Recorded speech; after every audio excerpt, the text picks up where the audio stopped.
So what do you do when you sell a project? You buy another one.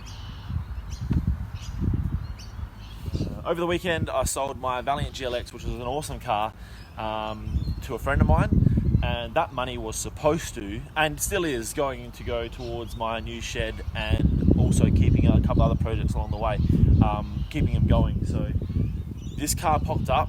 I wasn't looking for it. I was kind of looking on Gumtree, but I couldn't resist, so let's go take a look. Alright, this is, as you can see by the number plate, a 1974 Valiant VJ. Well, actually it's a VJ Dodge Ute, and it is a poverty pack, base model, 215 Hemi, single barrel, 3 on the tree, ex-government Ute. And as you can see, there's a few bumps and bruises around the place, but overall it is a super tidy car. I mean, look at the interior on this thing.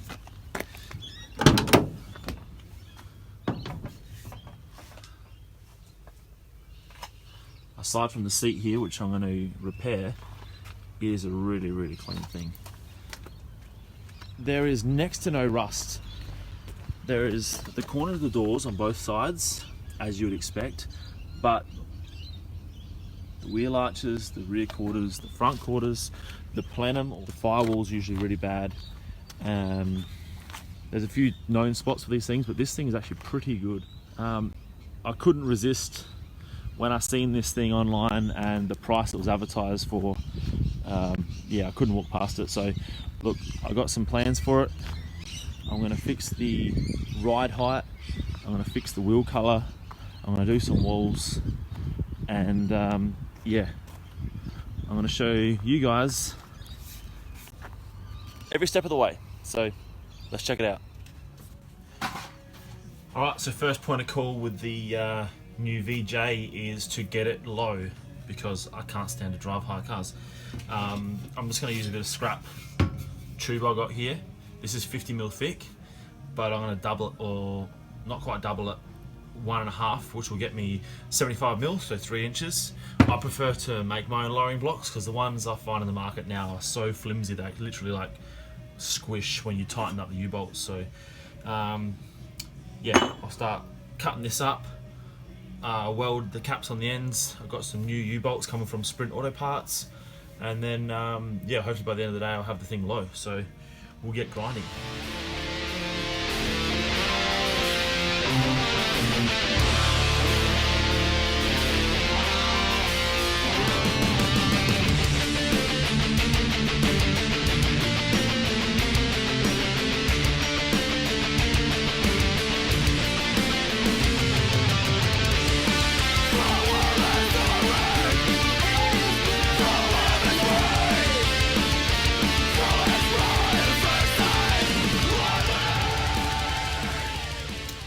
Alright, so I've knocked up a couple of lowering blocks. A little bit ugly because my welds were splattery because I used galvanized metal. I didn't really grind it back well enough, but I just used what I had lying around, which was a 50mm tube by 65, and then I cut that in half and then added a second. So I've ended up with like a 75 or 3-inch block by 65. Generally I would buy the right bit of tube, the right size, and just cap it, and then put a nut on the top with the rounded end as a locator, because I prefer to use my own. They don't crush like the aluminium ones you buy on the shelf. And then I've gone to order some U-bolts, because they only had 2 on the shelf, and then they ordered 4 of the wrong ones, so I had to go back this morning, buy 2 of the correct ones, 2 of the wrong ones, and now I have to resize the 2 wrong ones, get the blocks in the car, and then it's going to be low.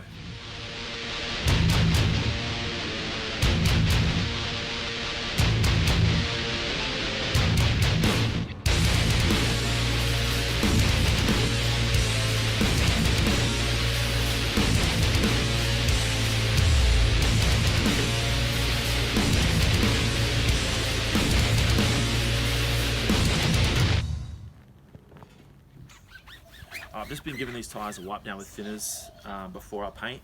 Thinners is like the only solvent or product that I've found that will clean the tyre and not leave like a hazy finish, and it will get rid of all the the browning and the greying in a tyre and leave it like a nice satin black finish. So yeah, I highly recommend using thinners, but be careful on painted rims. Do not use tyre shine. It's the worst stuff. Not good.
Now, as usual, I'm doing a set of walls on this one. I'm going to do red walls on this car.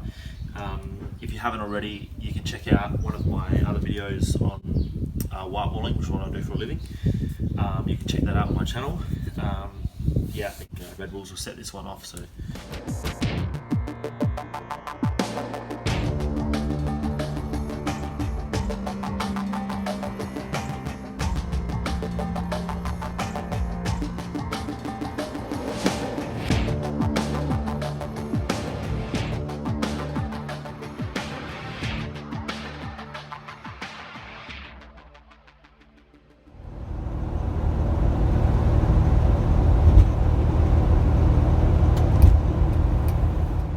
I was just cruising along the freeway heading out to Gawler. I've got a bunch of material in the back to do a tonneau cover. Yeah, sitting on about 100, 110 in this thing, and I look down and it is really hot. So don't like the freeway by the looks of things. So I'm just on the side of the road, just letting it cool off. I'll check under the bonnet. Hopefully nothing's let go. I don't think it has, but yeah. We'll let it cool down, and then yeah, I'll try again, maybe at a lower speed.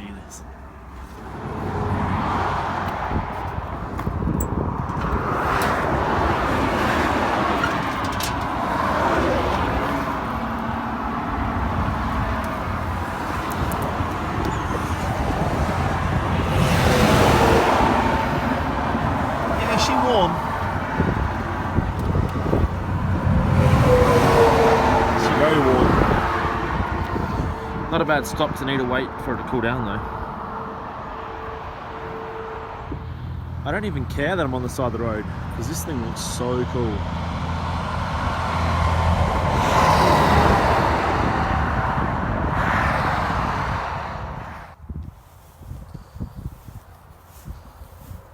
Little 215 hates the highway, so I might have to suss out the thermostat housing and yeah, maybe flush the coolant system. Maybe put a shroud on this fan because that's not helping. I've just pulled off the freeway now. I'm just heading into Gawler, not far off now, where my mate lives, Brenton. He's going to be sussing the seat that's ripped and also the tonneau cover. Yeah, I'm sitting on about 80 kilometers now, so what, just about 50 miles, and it's much happier. Temperature's sitting about half, so probably just need the thermostat and a flush. I don't think it'll be anything too serious, but yeah, she's cruising good as gold now.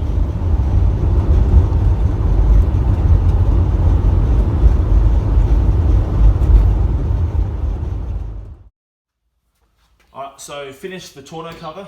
Spent quite a few hours out at Brenton's at Gawler working on his Fairlane. I lowered it while he done the tonneau cover for me.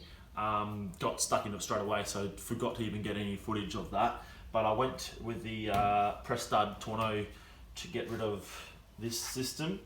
I need to do repairs obviously in the back here anyway, so I thought I might as well flush them over and then respray the back end. It'll be like a nice cleaner look. We ran out of time, so next step is also pulling the seat out, running that back out to Brenton, and yeah, we're going to try and repair the seat with using all the original fabric, all the original vinyl. So we'll see how we go with that.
Alright, so you got the Valiant looking a little bit nicer, I reckon.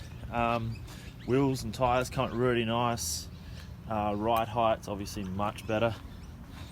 As you can see, this flat tonneau cover is giving it a much sleeker look. I've pulled out the along here I've pulled out the hooks, and I haven't obviously finished. I've done that one side, I've got to pull the back side out, and then do a little bit of paint repairs around the back here. Along here I've managed to give it a bit of a clean up and get it all ready for the tonneau, but then I've obviously got to paint back up to it, so there's a little bit more to do, but for the time being it's a good start. The seat come out really nice. We managed to get away with the repair using all the original vinyl, so pretty happy with that. Looks nice and original, and I'm super happy with the overall look of the car. Obviously lots to do, which you'll be seeing in an upcoming video. Right, well, thanks for stopping by, checking out this episode. Obviously not finished, there's a lot to do. You'll see future upgrades on another episode at the Iron Empire. I hope you don't all think I'm too much of a Valiant guy. I definitely like all brands. You'll be seeing some Holden stuff and maybe some other brands pop up in some upcoming episodes. So yeah, if you haven't already, please like and subscribe, and I'll see you next time. Thanks guys.